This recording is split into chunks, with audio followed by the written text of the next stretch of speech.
You know,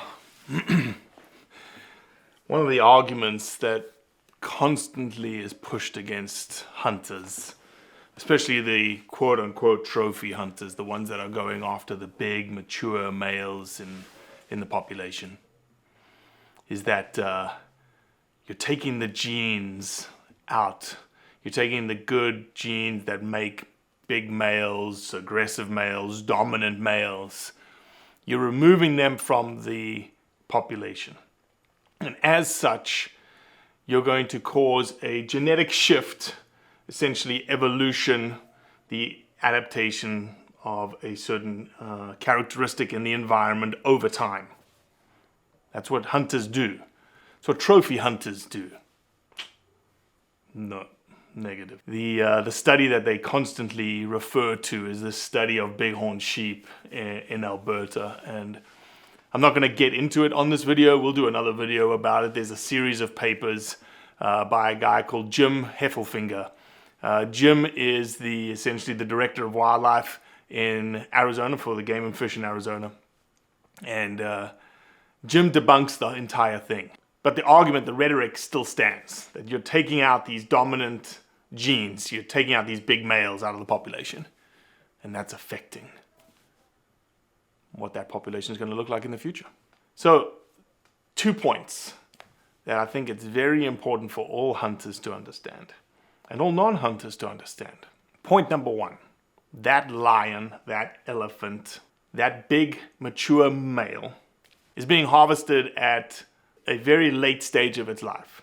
8, 9, 10, 11, 12 years of age.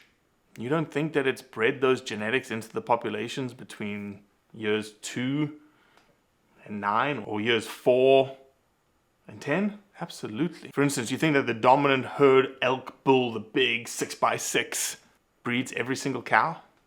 No. The younger bulls, the smaller bulls that are still growing, that have the genetics to make them big in the future, are slipping in there. The genes are being pushed into the population. Just because that animal gets taken later on in life does not mean that its genes have not been successfully pushed into the population for future generations. That's point number 1. Point number 2, these older mature males that just so happen to have the largest set of horns or antlers are well beyond breeding age. Yes, don't get me wrong. If they had the opportunity, they would. But more than likely, they've been kicked out already.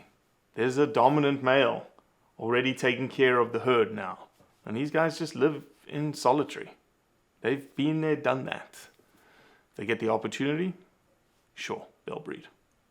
But they're not actively looking to breed any longer. They're past that age. They're past the reproductive peak, essentially. So, 2 points when somebody says, these big trophy hunters are changing the genetics of the population. Now you have 2 points that you can say, well, that doesn't really make any sense. Here's why. As hunters, we need to be able to push gently back. We're not arguing, we're not screaming, we're not beating our chest. All we're doing is saying, have you considered this? Have you thought about that? Have you looked into the science? Sometimes the science says that hunting is bad. Sometimes the science says hunting is good. I just want an open book. Here it is. And especially when it comes to the idea of genetic change over time because of hunting, not right.